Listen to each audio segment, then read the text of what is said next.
Today, I was going to talk a little bit about what's going on in this room. more about the machines and why they run automatic. Though I've still got a cold. I'll give it my brother. 12-year-old girl who can't stop sneezing. And my dad's not here. He's gone off. Nobody's holding my hand. I need someone to hold my hand. And I've only got this dickhead. Where's your safety glasses, dickhead? Those aren't safety glasses.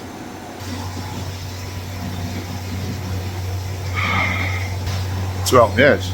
I'm going to try and do a serious episode. I feel like I've let myself down and everybody else. Never mind. The machines run automatic because they're made to. It's like saying a plane only flies because it's got wings. Alright, dickhead.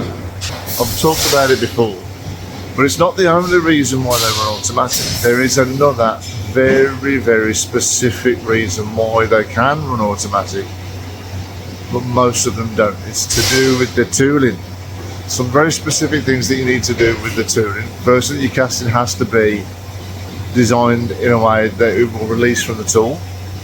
Secondly, you need a secondary ejector, commonly known as accelerated ejector or a flipper. It's three different things. We've got unit tools and bolsters that run flippers and accelerated ejection systems. Basically, you've got all the ejector pins pushing out the casting from the cavity. And then you have one or maybe two pins, one pin on the impression block itself, and or one pin on the bolster, which is what we have a lot of. And both of those pins push out further and they move quicker than all of the other pins. Let me show you what I mean. You notice that pin is longer than these ones. That means that's the accelerated ejector. That's the flipper or secondary ejection. It's not as long, it's longer than every other pin on the casting. Obviously these are shorter because that's where those need to be for the impressions that we're running. But that one is on the bolster. And that's the one that controls the automation of the tooling. So, I'm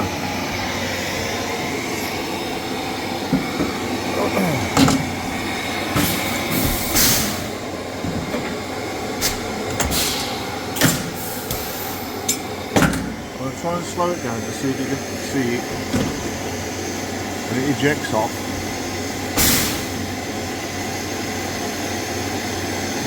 You'll notice that the sprue kicks up a little bit because that's the furthest part. And here's Mr. Allen with his associate Elliot Diddy, and he's going to show you exactly how the secondary ejector works. With the opening slowed down, you can see that the sprue is the first part of the whole casting to move. You'll notice that the lower two lines of ejectors are no longer touching the sprue, but the upper ejector, the accelerated ejector, is still attached. It's hanging on that now. Technically, these first few pins eject the casting, and that one in the middle is the one that pushes it off.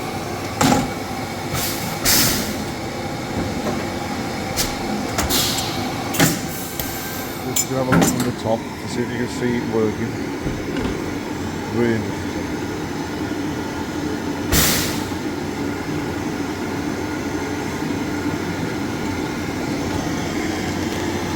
That large pin down the middle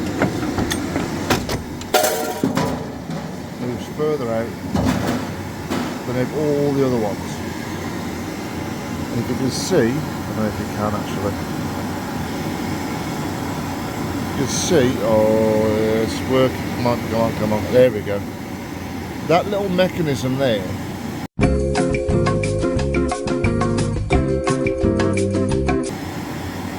that at the back, that is a pivoting system that allows for an ejector pin to be pushed further and faster than all the others, helping an already automatic machine eject castings automatically to hit this flipper, which lets the machine know castings fell off, hits the flipper down the chute,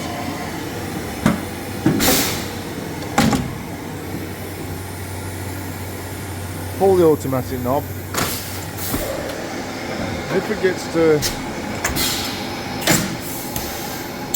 the right temperature and we've got the right amount of grease on it and so on and so forth, hopefully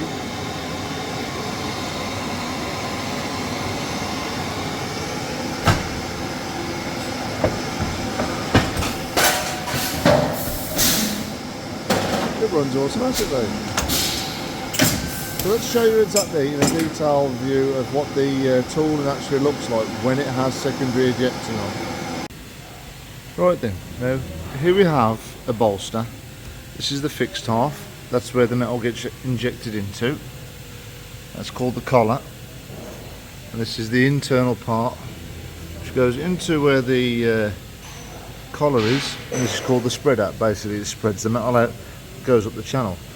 This is part of the ejector plate as part of the bolster, which ejects the castings off of the unit tool.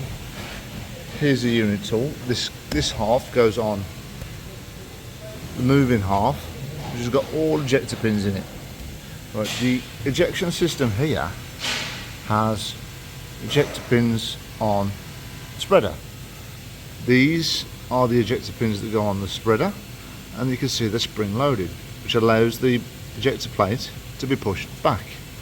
Now then, the flipper is right in there. As you can see, it pivots. You might not be able to see it properly, but this ejector pin here sits in the back of the moving half of the bolster. When the ejector pin plate is pushed forward, this section, by hitting the back plate on the machine, the dial moves back, these pins will hit a wall and push forward. When this plate comes forward, the flipper in here will contact that ejector pin there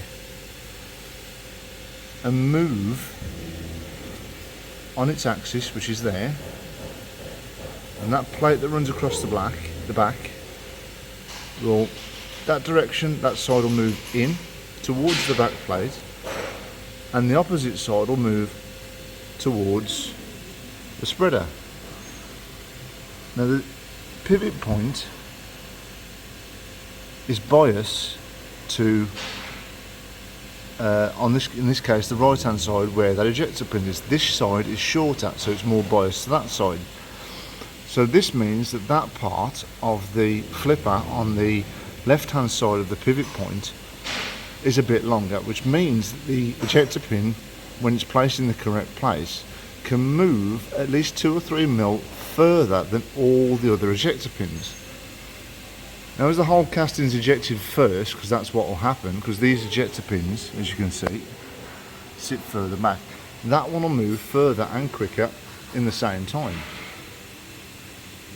So essentially it's like if you've got the casting being ejected off, it stays on the pins. It's like having a little screwdriver or a lever or a bar or something else that you could just knock it off with to make it automatic.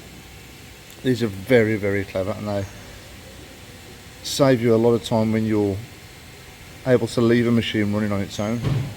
And over here to another bit. This is an old tool. It's done about 2.5 million shots, this one, and it still keeps ticking. It's not shutting out as well as it should do, as though it was brand new, but this also has the ejection system on it. That's the type of flipper I'm talking about. If you can tell,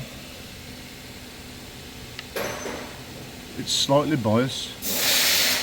The pivot point here this side is shorter, which means that's the actuator part, and this is the slave end. This part will have the accelerated ejector on it, which makes it move further and faster in the same time.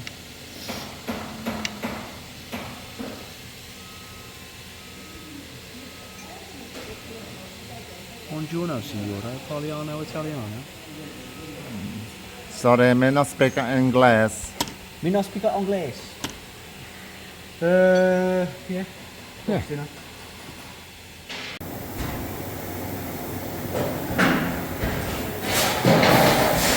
Take a sip and say the line.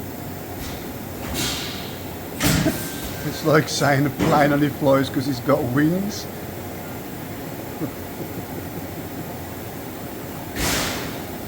Feel better about yourself there? Eh?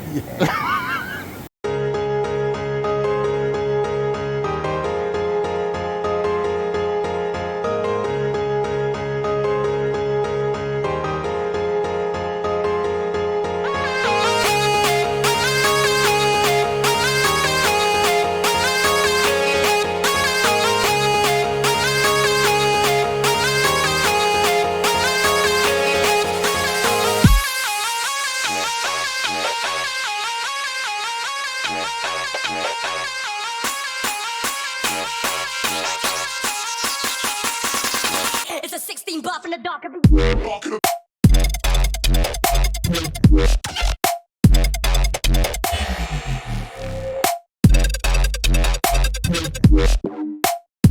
It's a 16 buff in the dark.